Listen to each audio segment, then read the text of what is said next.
اب ذہنوں میں سوال پیدا ہوتا ہے کہ گائے کی قربانی تو جائز ہے، لیکن بھینس یا بھینسا جس کو کٹا کہا جاتا ہے، اب اس کی قربانی کا کیا حکم ہے؟ یاد رہے، اگر شریعت کے اصولوں کو دیکھا جائے تو جس طرح گائے کی قربانی جائز ہے، اسی طرح کٹے کی قربانی بھی جائز ہے۔ بھینس یا بھینسا اس کی قربانی بھی بالکل بلا کراہت جائز ہے۔ جو اس کی ممانعت کا کوئی اعلان کرے یا ممانعت کے بارے میں کہے، در حقیقت وہ شریعت کے اصولوں سے واقف نہیں ہے، اس کی اپنی کم علمی ہو سکتی ہے کہ معلومات کی کمی ہو سکتی ہے، جو اس کی قربانی کو ناجائز کہتا ہے۔ البتہ اس کی قربانی جائز ہے۔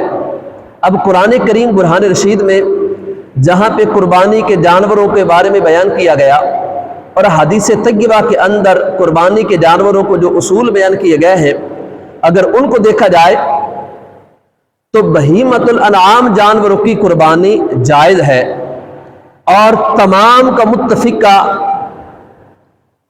اصول اور تمام اس بات میں متفق ہے کہ بہیمۃ الانعام کے اندر جو کٹا، بھینس یا بھینسا یہ داخل ہے۔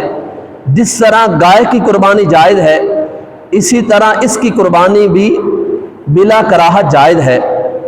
اب اس کے میں ویسے تو کئی ایک مثالیں ہیں، لیکن اگر کوئی اپنی کم علمی کے اعتبار سے اس کی قربانی کو ناجائز قرار دیتا ہے تو اس کے لیے دلیل کا ہونا ضروری ہے۔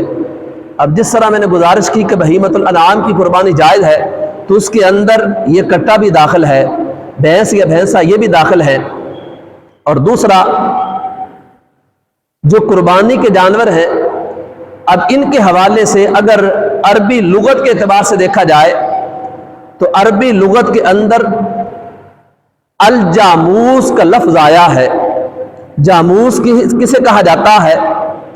تو عربی دان جو عربی گرامر کے اصول یا جن عربی دانوں سے ہم نے عربی سیکھی ہے، جو عربی کے معنی بیان کرتے ہیں، تو انہوں نے الجاموس کو نوع من البقر قرار دیا ہے کہ یہ بکر یعنی گائے کی قسموں میں سے ہے، تو لہذا اس کی قربانی بلا کراہت جائز ہے۔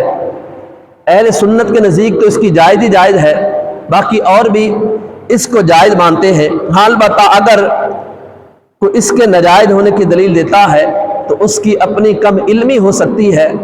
صحیح علمی اصولوں کے مطابق اور شریعت کے اصولوں کے مطابق کٹے کی قربانی بالکل جائز ہے۔ اللہ کریم ہمیں صحیح معنوں میں قربانی کے جانور پیش کرنے اور صحیح معنوں میں قربانی کرنے کی توفیق عطا فرمائے۔ خلاق عالم جتنے بھی قربانی کی سعادتیں حاصل کر رہے ہیں، اللہ کریم ان کی قربانیوں کو اپنی پاک بارگاہ میں شرف قبولیت عطا فرمائے۔ جنہوں نے ابھی تک اپنا پیسہ یا اپنے رقم سے جانور خرید لیا ہے، اللہ کریم ان کے جانوروں کو نظر بد سے محفوظ فرمائے اور صحیح معنی میں قربانی پیش کرنے کی توفیق عطا فرمائے۔ جو قربانی کرنے کی رحمتیں اور برکتیں ہیں، وہ تمام کی تمام قربانی کرنے والوں کو نصیب فرمائے۔ جو اس سال مال کے نصاب نہیں ہے، ان میں اتنی وسعت نہیں ہے کہ وہ قربانی پیش کر سکے، اللہ کریم ان کے مال کے اندر بھی اس قدر برکت اور رحمت فرمائے کہ وہ بھی مال کے نصاب کی کیٹیگری میں آ جائیں اور قربانی کی سعادتیں ان کا بھی مقدر بن جائیں۔ آمین بجاہ النبی الامین وما علینا الا البلاغ المبین۔